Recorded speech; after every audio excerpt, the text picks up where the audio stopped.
Chemistry related previous PSC എക്സാംസിന് ചോദിച്ചിട്ടുള്ള questions ആണ് നമ്മൾ ഡിസ്കസ് ചെയ്തുകൊണ്ടിരുന്നത്. അതിൻ്റെ നെക്സ്റ്റ് പാർട്ടാണ് നമ്മൾ ഇന്ന് ഡിസ്കസ് ചെയ്യാനായിട്ട് പോകുന്നത്. അപ്പോൾ ക്വസ്റ്റ്യൻ ഇതാണ്: which of the following street function is an extensive property of the system? അപ്പം 4 ഓപ്ഷൻസ് തന്നിട്ടുണ്ട്. അതിൽ എക്സ്റ്റെൻസീവ് പ്രോപ്പർട്ടി ആയിട്ടുള്ളത് ഏതാണെന്നാണ് നമ്മുടെ അടുത്ത് ചോദിച്ചിരിക്കുന്നത്. അപ്പം ആൻസറിലേക്ക് പോകുന്നതിന് മുന്നേ നമുക്ക് എന്താണ് എക്സ്റ്റെൻസീവ് പ്രോപ്പർട്ടി, എന്താണ് ഇൻറ്റൻസീവ് പ്രോപ്പർട്ടി എന്നൊന്ന് പറയാം. അതിനുശേഷം നമുക്ക് ആൻസറിലോട്ട് പോകാം. അതിന് മുന്നേ വേറൊരു ടേം കൂടെ ഇവിടെ കൊടുത്തിട്ടുണ്ടല്ലോ, സ്ട്രീറ്റ് ഫംഗ്ഷൻ. അപ്പോൾ സ്ട്രീറ്റ് ഫംഗ്ഷൻ എന്ന് പറഞ്ഞാൽ എന്താ? Any quantity which has A definite value for each state of A system. ഒരു പെർട്ടിക്കുലർ സ്റ്റേറ്റിന് കറസ്പോണ്ടിങ് ആയിട്ട് ഒരു പെർട്ടിക്കുലർ വാല്യൂ ഉള്ള സിസ്റ്റത്തിനെയാണ് നമ്മൾ സ്ട്രീറ്റ് ഫംഗ്ഷൻ എന്ന് പറയുന്നത്. അതായത് ആ സിസ്റ്റം അതിൻ്റെ ഒരു പെർട്ടിക്കുലർ സ്റ്റേറ്റിനെ ഡിപ്പെൻഡ് ചെയ്യുന്നുണ്ട്. അതാണ് സ്ട്രീറ്റ് ഫംഗ്ഷൻ. നമ്മുടെ ഇവിടെ ചോദിച്ചിരിക്കുന്നത് എക്സ്റ്റെൻസീവ് പ്രോപ്പർട്ടി ഏതാണെന്നാണ് ചോദിച്ചിരിക്കുന്നത്. അപ്പോൾ എന്താണ് എക്സ്റ്റെൻസീവ് പ്രോപ്പർട്ടി, എന്താണ് ഇൻറ്റൻസീവ് പ്രോപ്പർട്ടി? എക്സ്റ്റെൻസീവ് പ്രോപ്പർട്ടി എന്ന് വെച്ചാൽ property which depends upon the amount of matter. Extensive property means amount of മാറ്ററിനെ ഡിപ്പെൻഡ് ചെയ്യുന്ന പ്രോപ്പർട്ടീസിനെയാണ് നമ്മൾ എക്സ്റ്റെൻസീവ് പ്രോപ്പർട്ടി എന്ന് പറയുന്നത്. അപ്പം അതിൻ്റെ ഓപ്പോസിറ്റ് ആയിരിക്കുമല്ലോ intensive property. Intensive property means which does not depend upon the quantity of matter. Does not depend upon the amount of the matter. അപ്പോൾ എന്താണ് എക്സ്റ്റെൻസീവ് പ്രോപ്പർട്ടി, എന്താണ് ഇൻറ്റൻസീവ് പ്രോപ്പർട്ടി? ഒരു പെർട്ടിക്കുലർ പ്രോപ്പർട്ടി അതിൻ്റെ എമൗണ്ട് ഓഫ് മാറ്ററിനെ depend ചെയ്തിട്ട് vary ചെയ്യുന്നുണ്ടെങ്കിൽ നമ്മൾ അതിനെ എക്സ്റ്റെൻസീവ് പ്രോപ്പർട്ടി എന്ന് പറയും. ആ ഒരു പെർട്ടിക്കുലർ പ്രോപ്പർട്ടി അതിൻ്റെ എമൗണ്ടിനെ ഡിപ്പെൻഡ് ചെയ്യുന്നില്ല എന്നുണ്ടെങ്കിൽ നമ്മൾ അതിനെ ഇൻറ്റൻസീവ് പ്രോപ്പർട്ടി എന്ന് പറയും. അപ്പോൾ എക്സ്റ്റെൻസീവ് പ്രോപ്പർട്ടിക്ക് examples ഏതൊക്കെയായിരിക്കും?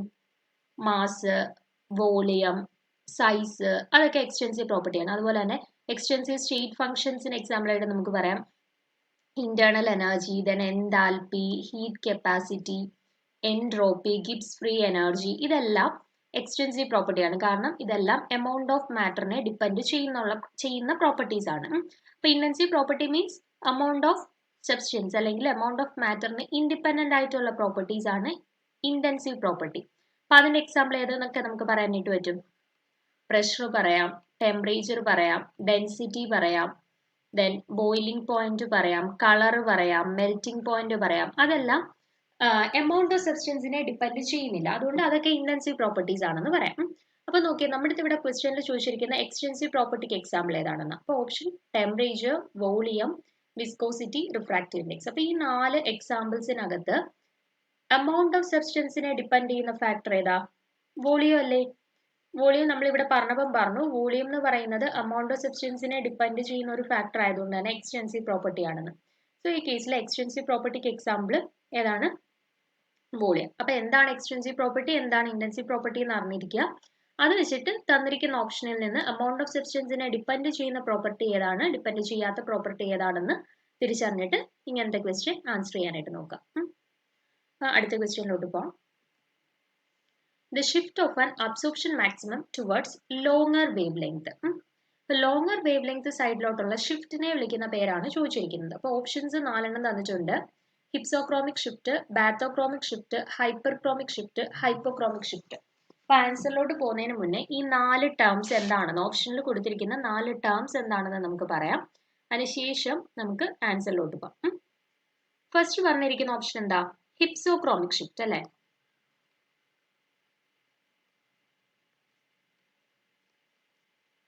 Hypsochromic shift means shift towards shorter wavelength ആണ്. Shift towards shorter wavelengthനെയാണ് ഹിപ്സോക്രോമിക് ഷിഫ്റ്റ് എന്ന് പറയുന്നത്. ഷിഫ്റ്റ് ടുവേർഡ്സ് ഷോർട്ടർ wavelength, അതിനെ നമ്മൾ ബ്ലൂ ഷിഫ്റ്റ് എന്നും പറയാറുണ്ട്. രണ്ടാമത്തെ option bathochromic shift.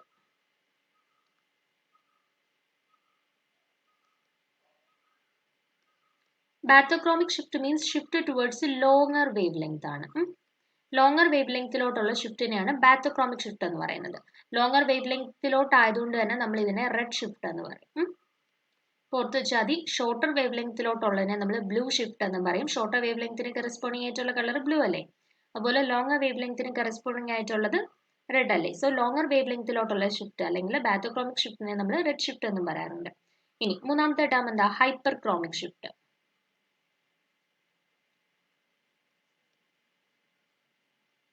Hyperchromic shift. Hyperchromic shift എന്ന് പറഞ്ഞാൽ it is a shift associated with the increase in the absorption. Increase in absorbance-ന് അസോസിയേറ്റ് ചെയ്തിട്ടുള്ള ഷിഫ്റ്റ് ആണ് ഹൈപ്പർക്രോമിക് ഷിഫ്റ്റ്. ഇൻക്രീസ് ഇൻ അബ്സോർബൻസിന് കറസ്പോണ്ടിങ് ആയിട്ടുള്ള ഷിഫ്റ്റിനെയാണ് ഹൈപ്പർക്രോമിക് ഷിഫ്റ്റ് എന്ന് പറയുന്നത്. Then last option hypochromic shift.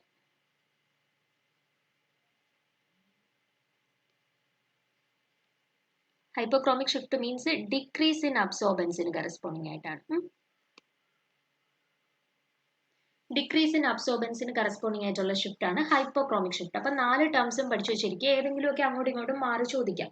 അപ്പം ഇവിടെ ചോദിച്ചിരിക്കുന്നത് ലോങ്ങർ വേവ് ലെങ്ത്തിന് കറസ്പോണ്ടിങ് ആയിട്ടുള്ള ഷിഫ്റ്റിനെ വിളിക്കുന്ന പേരാ. ചിലപ്പോൾ അടുത്ത എക്സാമിന് നമ്മുടെ ചോദിക്കുന്നത് ഇൻക്രീസ് ഇൻ അബ്സോർബൻസിന് കറസ്പോണ്ടിങ് ആയിട്ടുള്ള ഷിഫ്റ്റ് ഏതാണെന്നായിരിക്കും. അപ്പം ഈ 4 ടേംസും എന്താണെന്നുള്ളത് കൃത്യമായിട്ട് നോക്കി വെച്ചേക്കുക. ഏതൊക്കെ ടേംസ് ആണ് വേവ് ലെങ്ത്തിന് കറസ്പോണ്ടിങ് ആയിട്ടുള്ള ടേം, ഏതൊക്കെ ടേംസ് ആണ് അബ്സോർബൻസിന് കറസ്പോണ്ടിങ് ആയിട്ടുള്ള ടേംസ് എന്ന് ഓർത്ത് വെച്ചേക്കുക. പിന്നെ ഹിപ്സോക്രോമിക് ഷിഫ്റ്റിനെ തന്നെയാണ് ബ്ലൂ ഷിഫ്റ്റ് എന്ന് പറയുക. ദെൻ ബാത്തോക്രോമിക് ഷിഫ്റ്റിനെ തന്നെയാണ് റെഡ് ഷിഫ്റ്റ് എന്ന് പറയുക. അപ്പൊ ഇത്രയും കാര്യങ്ങൾ ജസ്റ്റ് ഈ ഒരു പോസ്റ്റിൽ നിന്ന് ഓർത്ത് വെച്ചിരുന്നാൽ മതി. അപ്പൊ നോക്കുക, ലോങ്ങർ വേവ് ലെങ്ത് സൈഡിലോട്ടുള്ള ഷിഫ്റ്റ് ആണ് ചോദിച്ചിരിക്കുന്നത്. ഈ പറഞ്ഞിരിക്കുന്ന എക്സ്പ്ലനേഷനിൽ നിന്ന് നോക്ക്, ലോങ്ങർ വേവ് ലെങ്ത് സൈഡിലോട്ടുള്ള ഷിഫ്റ്റ് ഏതാണ്? ബാത്തോക്രോമിക് ഷിഫ്റ്റ് അല്ലെങ്കിൽ റെഡ് ഷിഫ്റ്റ്. സോ നമ്മുടെ ഓപ്ഷനകത്തുള്ള ബാത്തോക്രോമിക് ഷിഫ്റ്റ് ആണ് ലോങ്ങർ വേവ് ലെങ്തിലോട്ടുള്ള ഷിഫ്റ്റ്. അപ്പൊ ക്ലിയർ ആണല്ലോ. ഇനി നമുക്ക് അടുത്ത ക്വസ്റ്റ്യനിലോട്ട് പോകാം. ടേം സിമ്പിളുമായിട്ട് റിലേറ്റ് ചെയ്തിട്ടുള്ള ഒരു ക്വസ്റ്റ്യൻ ആണ്. എല്ലാ ക്വസ്റ്റ്യൻ പേപ്പറിലും സാധാരണ കണ്ടുവരുന്ന ഒരു ക്വസ്റ്റ്യൻ ആണ്. നമുക്ക് നോക്കാം എങ്ങനെയാ കണ്ടുപിടിക്കാന്ന്. ക്വസ്റ്റ്യൻ ഇതാണ്: the ground state term symbol of lithium. ലിഥിയത്തിന് കറസ്പോണ്ടിങ് ആയിട്ടുള്ള ഗ്രൗണ്ട് ഷീറ്റ് ടേം സിമ്പിൾ കണ്ടുപിടിക്കാനാണ് ക്വസ്റ്റ്യനിൽ ചോദിച്ചിരിക്കുന്നത്. അപ്പൊ ഗ്രൗണ്ട് ഷീറ്റ് ടേം സിമ്പിൾ കണ്ടുപിടിക്കാനായിട്ടുള്ള ജനറൽ നമുക്ക് കൂടുതൽ ഡീറ്റെയിൽസ് ഒന്നും പറയുന്നില്ല. ജസ്റ്റ് നമുക്ക് എങ്ങനെ പെട്ടെന്ന് കണ്ടുപിടിക്കാം എന്നുള്ള എക്സ്പ്ലനേഷൻ മാത്രമേ പറയുന്നുള്ളൂ. അപ്പം നമ്മുടെ ഒരു ടേം സിമ്പിളിന്റെ ജനറൽ ഫോം ഇതാണ്: 2s plus 1 L J. 3 terms ഉണ്ട്. 2s plus 1 L J. അതിൽ എസ് എന്ന് പറഞ്ഞാൽ ടോട്ടൽ സ്പിൻ ക്വാണ്ടം നമ്പർ ആണ് എസ് എന്ന് പറയുന്നത്. എസ് എന്ന് പറഞ്ഞാൽ total spin quantum number. L എന്ന് പറഞ്ഞാൽ total orbital quantum number. Then J എന്ന് പറഞ്ഞാൽ ടോട്ടൽ ആംഗുലാർ മൊമെന്റ്. അപ്പം ഈ 3 ടേംസ് എന്താണെന്ന് അറിയാലോ. അപ്പൊ എസ്, ക്യാപിറ്റൽ എസ് എന്ന് പറഞ്ഞാൽ സ്മോൾ എസ്സുകളുടെ സം ആണ്. ദെൻ അതുപോലെ ക്യാപിറ്റൽ എൽ എന്ന് പറഞ്ഞാൽ സ്മോൾ എൽ വാല്യൂസിന്റെ സം ആണ്. ക്യാപിറ്റൽ ജെ എന്ന് പറഞ്ഞാൽ പുതിയൊരു ടേമാണ് ആംഗുലാർ മൊമെന്റ്. അതെന്താണെന്ന് കണ്ടുപിടിക്കാം. അപ്പൊ നമുക്ക് നോക്കാം ഇതെങ്ങനെയാണ് കണ്ടുപിടിക്കുന്നതെന്ന്. അപ്പൊ നമുക്ക് ടേം സിമ്പിൾ എഴുതാനായിട്ട് ആദ്യം ഇലക്ട്രോണിക് കോൺഫിഗറേഷനിൽ തന്നെ ഔട്ടർ മോസ്റ്റ് സബ്ഷെല്ലിലുള്ള ഇലക്ട്രോണിക് കോൺഫിഗറേഷൻ ആണ് വേണ്ടുന്നത്. അപ്പൊ ലിഥിയം അറ്റോമിക് നമ്പർ എത്രയാണ്? 3 അല്ലേ. സോ 1s2 2s1 ആണ് ഇലക്ട്രോണിക് കോൺഫിഗറേഷൻ അല്ലേ. അപ്പൊ നമ്മൾ ബോക്സിന്റെ രൂപത്തിൽ റെപ്രസെന്റ് ചെയ്യുകയാണെന്നുണ്ടെങ്കിൽ 2s ഒരു ഇലക്ട്രോൺ ഉണ്ട്. അപ്പം ഒരു ഇലക്ട്രോണിന് കറസ്പോണ്ടിങ് ആയിട്ടുള്ള സ്പിൻ എങ്ങനെയാണ്? ഹാഫ് അല്ലേ. അപ്പൊ നമ്മൾ ഇങ്ങനെ ഇരിക്കുന്ന സ്പിൻ ആണെങ്കിൽ അപ്പ് സ്പിൻ ആണെന്നുണ്ടെങ്കിൽ പ്ലസ് ഹാഫ് സാധാരണ കൊടുക്കും, ഡൗൺ സ്പിൻ ആണെന്നുണ്ടെങ്കിൽ മൈനസ് ഹാഫ് കൊടുക്കും അല്ലെ. ഇവിടെ ഒരു ഇലക്ട്രോൺ ഉണ്ട്, പ്ലസ് ഹാഫ് ആയിട്ടാണ് ഇരിക്കുന്നത്. അപ്പ് സ്പിൻ ആണ്, പ്ലസ് ഹാഫ് ആയിട്ടിരിക്കും. അപ്പൊ എസിന്റെ വാല്യൂ എന്താണ്? എസിന്റെ വാല്യൂ ഹാഫ് എന്ന് കിട്ടി അല്ലേ. അപ്പൊ നമുക്കിവിടെ വേണ്ടുന്നത് എസ് അല്ല, സ്പിൻ മൾട്ടിപ്ലിസിറ്റി 2s plus 1 ആണ് വേണ്ടുന്നത്. സോ 2s plus 1 എത്രയാണെന്ന് കിട്ടി? 2 into 1/2 plus 1 എന്ന് കിട്ടി. അതായത് 1 plus 1 equal to 2. അപ്പൊ ഈ ഒരു പാർട്ട് നമുക്ക് കിട്ടി. എത്രയാണെന്ന് കിട്ടി? 2 ആണെന്ന് കിട്ടി. അപ്പൊ 2s plus 1 പകരം 2 ആണെന്ന് കിട്ടി. ഇനി നമുക്ക് വേണ്ടുന്നത് എൽ വാല്യൂ ആണ്. അപ്പൊ എസ് സബ്ഷെല്ലിന് കറസ്പോണ്ടിങ് ആയിട്ടുള്ള സ്മോൾ എല്ലിന്റെ വാല്യൂ എന്താണ്? 0 അല്ലേ. അപ്പൊ നമ്മൾ 0 കൊടുക്കുവാണ്. പിന്നെ ഓർത്തിരിക്കേണ്ട ഒരു കാര്യം, നമ്മുടെ എൽ വാല്യൂ നമുക്ക് കിട്ടുമ്പോൾ 0 1 2 3 4 ഇങ്ങനെ കിട്ടാം. അപ്പൊ 0 ആണ് കിട്ടുന്നുണ്ടെങ്കിൽ അതിന് കറസ്പോണ്ടിങ് ആയിട്ട് നമ്മൾ കൊടുക്കേണ്ട എൽ വാല്യൂ എസ് ആണ്. ദെൻ 1 ആണ് കിട്ടുന്നുണ്ടെങ്കിൽ കറസ്പോണ്ടിങ് ആയിട്ട് പി എന്ന് കൊടുക്കണം, ക്യാപിറ്റൽ ലെറ്റേഴ്സ് ആണ്. ദെൻ 2 ആണെന്നുണ്ടെങ്കിൽ ഡി കൊടുക്കണം, 3 ആണെന്നുണ്ടെങ്കിൽ എഫ്, അങ്ങനെ പോകും. അപ്പം ഇവിടെ നമുക്ക് ആകെ ഒരു ഇലക്ട്രോണേ ഉള്ളൂ, അത് 2s ഓർബിറ്റലിലാണ് ഇരിക്കുന്നത്. സോ അതിന് കറസ്പോണ്ടിങ് ആയിട്ടുള്ള എൽ വാല്യൂ എന്ന് പറയുന്നത് 0 എന്ന് കിട്ടി. അപ്പൊ 0ക്ക് കറസ്പോണ്ടിങ് ആയിട്ട് ക്യാപിറ്റൽ എൽ വാല്യൂ എത്രയാണ്? ഏതാണ് നമ്മൾ കൊടുക്കേണ്ടത്? എസ് ആണ് കൊടുക്കേണ്ടത് അല്ലേ. അപ്പൊ ഇവിടുത്തെ എൽ വാല്യൂവിന് കറസ്പോണ്ടിങ് ആയിട്ട് എസ് എന്ന് കിട്ടി. ഇനി ജെ വാല്യൂ ആണ് അറിഞ്ഞിരിക്കേണ്ടത്. അപ്പൊ ജെയുടെ വാല്യൂ നമ്മൾ യൂഷ്വലി കണ്ടുപിടിക്കേണ്ടത്, നമ്മളിപ്പോൾ ഒരു ഓർബിറ്റൽ കൺസിഡർ ചെയ്തു. അതിനകത്ത് ഇലക്ട്രോൺസുകളുടെ എണ്ണം വെച്ചിട്ടാണ് നമ്മൾ ജെ വാല്യൂ പറയുന്നത്. ഇപ്പം ഇലക്ട്രോൺസുകളെ ഫില്ല് ചെയ്തിരിക്കുന്നത് മോർ ദാൻ ഹാഫ് ഫിൽഡ് ആണെങ്കിൽ, മോർ ദാൻ ഹാഫ് ഫിൽഡ് ആണെന്നുണ്ടെങ്കിൽ നമ്മൾ കണ്ടുപിടിക്കുന്നത് എൽ പ്ലസ് എസിന്റെ വാല്യൂ ആയിരിക്കും ജെയുടെ വാല്യൂ. ഇനി ലെസ് ദാൻ ഹാഫ് ഫിൽഡ് ആണെന്നുണ്ടെങ്കിൽ ജെയുടെ വാല്യൂ കണ്ടുപിടിക്കാനായിട്ട് എൽ മൈനസ് എസ് ചെയ്താൽ മതി.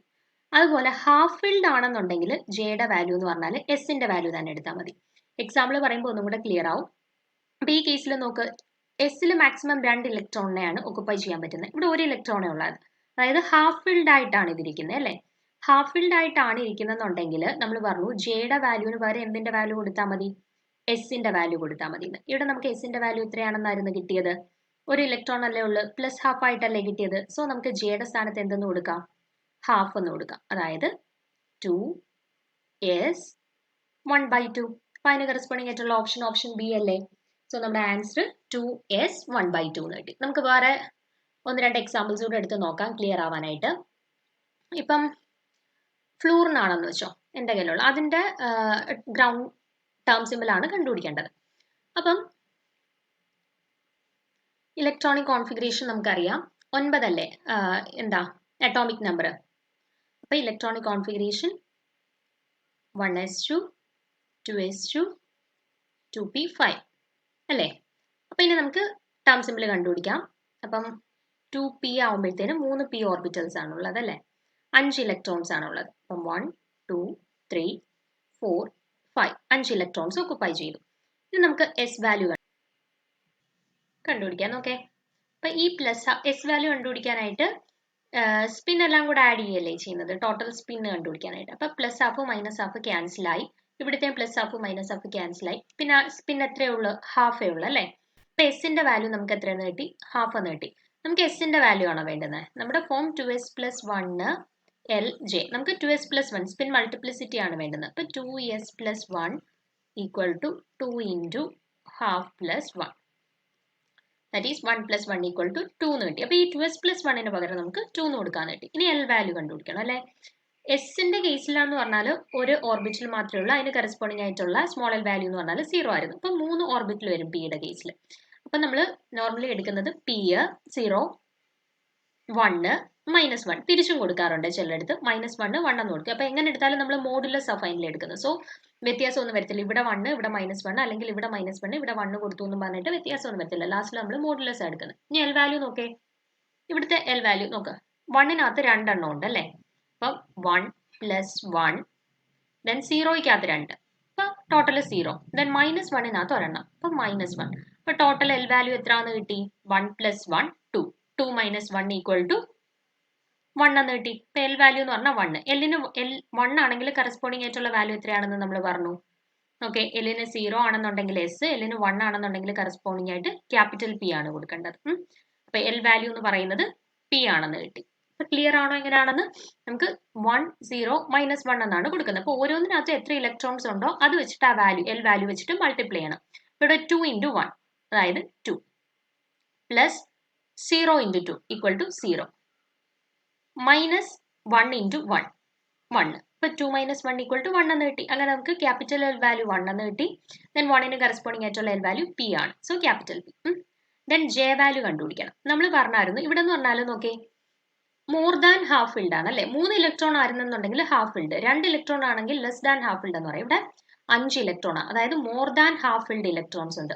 More than half filled electrons ആണെന്നുണ്ടെങ്കിൽ ജെ വാല്യൂ കണ്ടുപിടിക്കുന്നത് എങ്ങനെയാ, എൽ പ്ലസ് എസ് വെച്ചിട്ടാണ്. അതായത് ഇവിടുത്തെ എൽ വാല്യൂ എത്രയാണ്, 1 പ്ലസ് എസ് വാല്യൂ എത്രയാണ്, ഹാഫ്. സോ ജെ വാല്യൂ എന്ന് പറഞ്ഞാൽ 1 + ½ = 3/2 എന്ന് കിട്ടി. സോ നമുക്ക് ടേം സിമ്പിൾ എങ്ങനെ എഴുതാം, 2s + 1-ന് പകരം നമുക്ക് എന്തെന്ന് കിട്ടിയായിരുന്നു, 2 എന്ന് കിട്ടി. ദെൻ എല്ലിന്റെ വാല്യൂ പി എന്ന് കിട്ടി. ദെൻ ജെയുടെ വാല്യൂ 3/2 എന്ന് കിട്ടി.